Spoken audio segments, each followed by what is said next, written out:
안녕하세요. 제나입니다. 오늘은 제가 처음으로 분양권을 계약한 이야기를 해보려고 해요.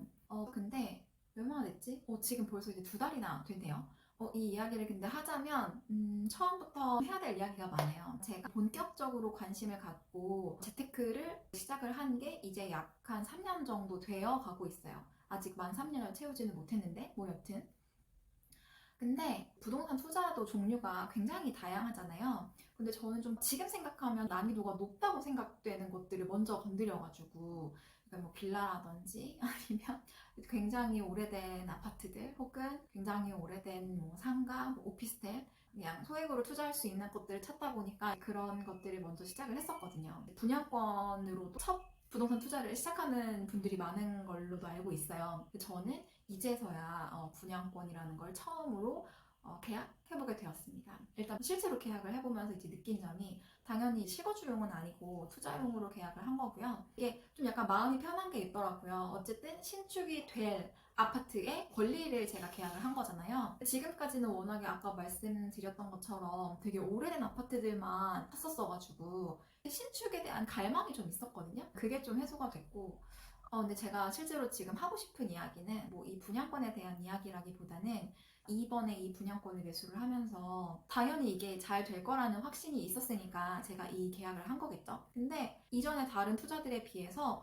훨씬 더 뭔가 마음에 안정이 드는 그런 투자였거든요. 일단 이 분양권을 매수하게 되기까지의 이제 과정을 생각을 해보면 처음에는 이제 투자자 지인들이 있는 톡방에서 이런 아파트 단지가 있다라는 걸 알게 됐었고 사실 최근까지도 미분양 단지였어서 다주택자들이나 투자자들이 접근을 할 수 있게 된 아파트였어요. 그리고서 저도 이제 궁금하니까 어딘지 찾아봤겠죠. 그동안에 뭐 톡방에서 도는 그런 이야기들이나 뭐 블로그 글들이나 뭐 아니면은 강의나 이런 것들을 들으면서 제가 뭐 지금 그런 엄청난 고수는 아니지만 그래도 이제 나름 조금씩 제가 가치 판단을 하는 기준들이 생겼을 거 아니에요. 이렇게 관심이 생긴 곳을 찾아보고 하다 보니까 다른 분들의 말씀을 들어서 그렇게 생각을 한 부분들도 있지만 제 주관적인 기준에 따라서 이 아파트의 가치 평가를 할 수가 있게 되었더라고요. 물론 그게 미래에도 생각하는 것처럼 맞아 들어갈지 아닐지는 사실 아직 알 수는 없지만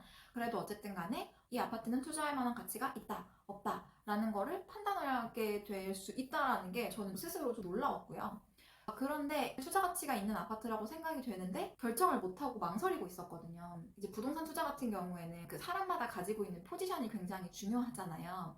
왜냐면 지금 보유하고 있는 주택수가 몇 개이냐에 따라서 취득세율도 달라질 수 있고 사실 부동산의 가장 큰 장점이 대출이라든지 혹은 전세 같은 레버리지를 이용할 수 있다는 건데 그 조건도 사람마다 또 모두 다르게 되고 그다음에 뭐 실거주를 할 수 있는지 없는지의 여부 등도 다르게 되고 하니까 그리고 저 같은 경우에는 그 입주장이 조금 무서운 거예요. 대단지 아파트고 매가 자체가 흔들릴 거는 걱정이 안 됐는데 저는 무조건 전세를 넣어서 그 갭으로 투자를 해야 된다라는 생각을 하고 있었어요. 아시겠지만 입주장 전세가 막 미친 듯이 많이 나오게 되면 전세가가 계속 내려가면서 갭이 계속 벌어지게 되잖아요. 그때 그 갭에 해당하는 금액을 밀어 넣는 게 부담이 될 것 같은 거죠. 저는 투자를 할 때 좀 보수적으로 최악의 상황이라고 가정을 하고 계획을 세워놓고 투자를 하는 편이거든요. 그렇게 생각을 하니까 그 입주장을 내가 견뎌낼 수 없을 것 같은 거예요. 그런데 이것도 역시나 그 같은 투자자 톡방에서 다른 방법을 이용해서 훨씬 더 적은 투자금으로 이 아파트의 소유권을 계속 가져갈 수 있는 방법을 알게 된 거죠. 그 생각을 하니까 이거를 안 할 이유가 없는 거예요. 근데 사실 그 아이디어도 이 아파트 때문이 아니었고 이제 다른 미분양난 아파트 줍줍이 나오게 되면서